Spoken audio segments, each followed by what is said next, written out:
അപ്പോൾ ഇനി V S Sanjith Ashik കപൂറിനെ കുറ്റം പറയരുതെന്ന് പറഞ്ഞേക്കൂ.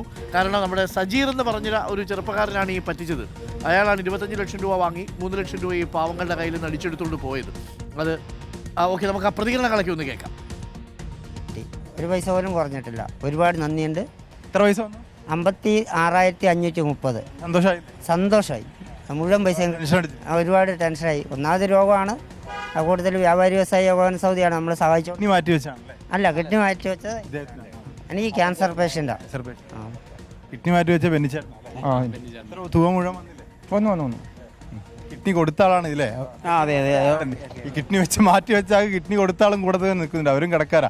അപ്പോൾ ഈ സിനിമയ്ക്ക് ഒരു 3 ലക്ഷം രൂപയ്ക്ക് വലിയ പ്രചരണം കിട്ടിയെന്ന് നാട്ടുകാർക്ക് അഭിപ്രായമുണ്ട് അല്ലേ? പിന്നെ തീർച്ചയായിട്ടും ഭയങ്കര സന്തോഷമുണ്ട്. അപ്പോൾ നമ്മുടെ ആഷിക് കപൂറിന് ഒരു ചെറിയ ഒരു പൈസ മുടക്കില്ലാണ്ട് വലിയൊരു പബ്ലിസിറ്റി കിട്ടി. അതിന് റിപ്പോർട്ടർ ചാനലിനോട് പ്രത്യേകം നന്ദി പറയണം. അതേപോലെ തന്നെ പബ്ലിസിറ്റിക്ക് വേണ്ടിയല്ലോ നിങ്ങൾക്ക് പൈസ കിട്ടുക. അതെ ഈ സഹായിച്ച കൂട്ടത്തിൽ അദ്ദേഹത്തിന് ഈ സിനിമയെക്കുറിച്ച്, ഈ വെലങ്ങാടിൻ്റെ നാടിനെ കുറിച്ച്, ഈ നാട്ടിലുള്ള ജനങ്ങളുടെ നല്ലൊരു അഭിപ്രായമൊക്കെ വളരെ വ്യക്തമായിട്ട് എല്ലാ ജനങ്ങൾക്കും മനസ്സിലായി.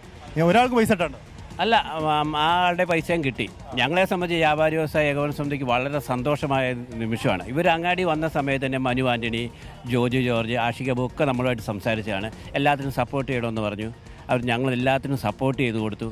അവർ ഇവിടെ ഷൂട്ടിംഗ് നടന്നപ്പോൾ അവർ വെലങ്ങാടുകാരെ പറ്റി പറഞ്ഞ് ഒരു ശല്യവുമില്ലാതെ ഇത്രയും മനോഹരമായിട്ട് ഷൂട്ടിങ് തീർത്തിയ ഒരു ഏരിയ വേറെ ഇല്ലെന്ന് അവർ പറഞ്ഞു. അത്ര സപ്പോർട്ടായിരുന്നു ഇവിടെയുള്ളവർ. അതിനിടയിൽ ഒരു കല്ലുകടിയായിരുന്നു ഈ ഒരു കടം. ആ കടം നമ്മൾ വീട്ടിയിരിക്കുകയാണ്. നാട്ടുകാരൊക്കെ വലിയ സന്തോഷത്തിലാണ്. അപ്പോൾ അജസുന്ദരി എല്ലാവരും കാണുന്ന പറയുന്നത് അല്ലേ? ഓക്കെ, അപ്പോൾ ഈ നാടിൻ്റെ കൂടി കഥ പറയുന്നൊരു സിനിമയായിരിക്കും എന്ന് പ്രതീക്ഷിക്കുന്നത്. Okay, thank you V S Ranjith. എന്തായാലും അതൊരു സന്തോഷത്തിൽ നമുക്കും പങ്കാളിയാവാൻ പറ്റി എന്നുള്ളതാണ്. എന്നാലും ആ സജീർ എവിടെ പോയിട്ടുണ്ടാവും? സജീർ, താങ്കൾ ഇത് കാണുന്നുണ്ടോ? താങ്കൾ കാണിച്ച പണിക്ക് ഈ ആഷിക് കപൂർ സംഘവുമാണ് വെറുതെ പഴി കേൾക്കേണ്ടി വന്നത്.